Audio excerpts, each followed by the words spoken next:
And speaking of birds, let's talk dirty birds because they are 3 days away from the season opener against the Panthers at the Benz. I know, and this is technically Christmas Day because the Chiefs and Lions are kicking off the 2023 season tonight, but Falcons kick theirs off Sunday. And like we were talking about pre-show, we've been kind of going around the around Flowery Branch and looking into each room to kind of say what we think about that particular room, right? But there's one Hmm. room where we don't really need to talk about the whole room. We just need to talk about one guy in the room, and that's the Yes. QB room, and that's Desmond Ridder. But that he is also the conversation topic more than we care to even talk about. I mean, Right. it just never stops. But one of his key weapons, Drake London, says, oh, there's going to be something that you're going to be able to see sooner rather than later that maybe will finally stop the talk. I see his leadership role. I see his work ethic. That's all going to come into light once he starts playing. He only had 4 games last year. People didn't really see all of Dez in an entire, but now they get to see him, get to see what he does. So I think he'll shut a lot of people up. Oh, okay. And be honest with you, I think that Desmond Ridder. I know people might look at me kind of weird when I say this. Knocked on Sports Atlanta family, but I agree with him. I think he's going to shut some people up. I don't think he's going to shut all the people up because hey, I don't. He has to do a lot in order to do that. But I'm talking about 4,000 yards, 30 touchdowns, and only Just 6 to go picks. kitty picking on him. Like he essentially, yes, he has to like Because, really yep, have a great year in order to shut everyone up. But I do think he's going to shut some doubters up because yeah. here's the thing: I don't think Arthur Smith is going to put him in position to mess up. I think he's going to be in a great spot, right, in order to be able to be successful, just from a game planning standpoint and just from a weapon standpoint. Just being able to throw different guys out there and move some guys around, the whole 12 personnel, making sure Jonnu Smith and Kyle Pitts are all both healthy and ready to roll on Sunday. I think that, Desmond Ridder has a great opportunity in front of him to shut people up because at the end of the day, I like what I saw in those 4 games.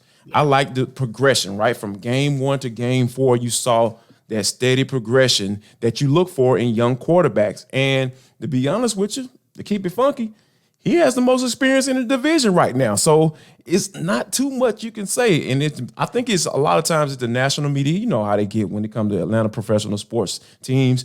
Like it's just like you have to do so much in order for them to kind of like start to really pay attention. So I agree with Drake. I think that he is going to shut some people up, and I'm probably going to be some people in this town because I feel like they kind of need to understand that, hey, the Falcons know what they're doing as far as being prepared for this season, and I really feel like Dez is going to do some good things. But I feel like he might get off to a little bit of a slow start, but I really feel like he's going to do some good things and shut up some of those doubters, not all of them.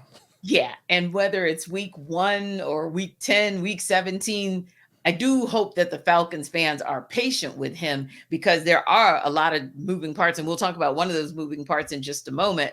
But there are moving parts. Kyle Pitts, for all intents and purposes, he's new to Desmond Ridder, right? Yeah, John Robinson is definitely new to Desmond Ridder. yeah, So you do have moving parts, but I like something that Drake London said as well, which is the using the same verbiage and the same situation, but actually flipping the meaning, because most people say what they say because they're like, well, it was a small sample size. It was only 4 games.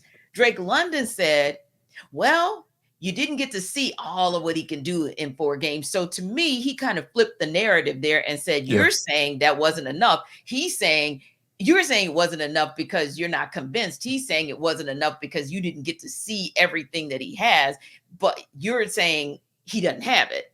This guy is saying, no, you just didn't get to see it. So I really like the fact that Drake London has started to kind of flip that narrative with the way that he approached the questions about Desmond Ridder's readiness for starting QB in the regular season. Now, the one X factor who's not really an X factor is Cordarrelle Patterson. And the reason I say it that way is because Desmond Ridder is on some level familiar with what he can do, right? But Right. he's one of those guys who's all over the place. So I remember yesterday hearing somebody say that Cordarrelle Patterson was listed as J. And I was like, okay, you know what? Every time I look up, there's a different term, man. As soon as I think I got all the new terms, Will, Sam, Mike, Joe, joking. Then there's another term. So I go like searching all over the place for what this J means. Well, it turns out our guys, Joe Patrick, Orlando Ledbetter, the beat writers for the Falcons yesterday, had conversation with Arthur Smith about what that J really means. And our guys, Dukes and Bell over at 92.9 also had some conversation with Arthur Smith about what the J is and why CP is the J. And for me, I think him saying it's because he's all over the place. He can be all over the place. Yeah. Jarvis, I got a little bit of a corny something to tell you. And that is every now and again, I'm channel surfing and I'll stop on this network that shows all these old school games. And one of them is The Joker's Wild. Right.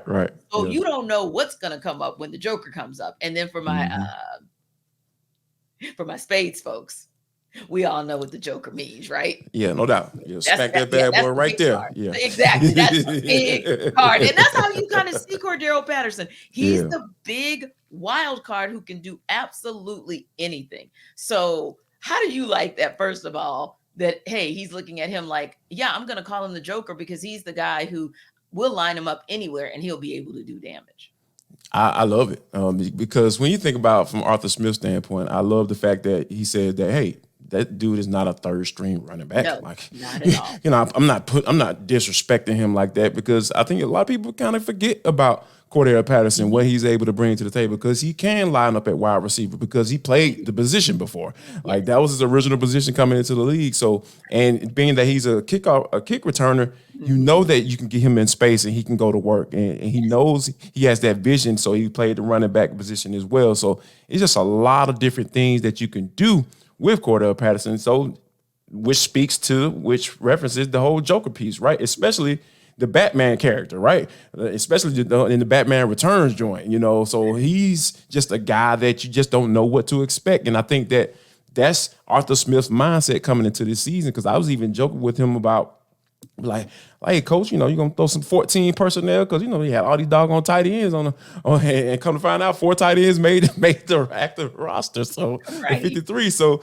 it's just, he's like, you just never know what we're going to throw at you. And I think that speaks to 2023 season, the being able to have the talent and the personnel to throw at you in all type of different ways. That's what's going to help Desmond Ridder in his development piece, right? Because defense is going to be guessing, pretty much so, especially when you're talking about like, okay, is Kyle Pitts the tight end or is he lining up at wide receiver? Is Cordarrelle Patterson going to line up at wide receiver? He's going to line up in the running backfield? Or they got Tyler Algier and Bijan Robinson in the game? Decoys? Okay, you're like, it's just so many moving parts. I really feel like they're going to catch some guys off guard early on because of those things. So I think that when you have a guy like Cordarrelle Patterson, you know, the whole Joker's piece, I totally get it, and I absolutely love it because like, I love offensive coaches trying to catch defensive guys off guard. It's just amazing to watch. I just love it. And then they just throw things at you that are Joker's Wild-ish as well, with Parker Hesse maybe coming back to do some special teams work, and you can throw him in if you need him to. But yeah, just amazing. But obviously we now know what that Joker term means or what the J code means, but that got me to thinking about the defense. Who do you think is kind of that versatile guy and the guy that they can just put anywhere or line up in different places, sort of like the Joker, but on defense? I think it'll be Arnold Ebiketie. Like when you think about it, because there was a little funky little formation. I won't reveal it too much because, you know, Arthur Smith always talking about, you know, trying to give out game plans and all that stuff. But I believe that he's going to be the guy, Ebiketie that is, to kind of be a stand-up linebacker from time to time. You might see him drop into coverage on third and long, but you're also going to see him lying down in a 2-point position and rush off the edge and look like a blitz, like a pressure, so to speak, because you're going to have 4 guys already down in their stance on the line of scrimmage. So I think Arnold Ebiketie is going to be that guy, and that's why I say he has to perform this year because They're going to give him every opportunity to rush the passer this year, just as much as he had the opportunity last year. So I think that production has to come along with it, and that growth or that second year leap that you always look for in those guys going to their second year of the season. I think that has to come to fruition ASAP. Yeah, just like the game. Joker, Joker, Joker. And that's how you win all the money on Jokers. Wow, that's what you need to do, AK. But what do you guys think, our everydayers? You know CP is the Joker on offense for the Falcons. Who's your Joker, your game changer, your versatile player on defense? Let us know by dropping a comment in the chat on YouTube. And of course, we appreciate you always downloading ATL Day Ones wherever you get your podcasts.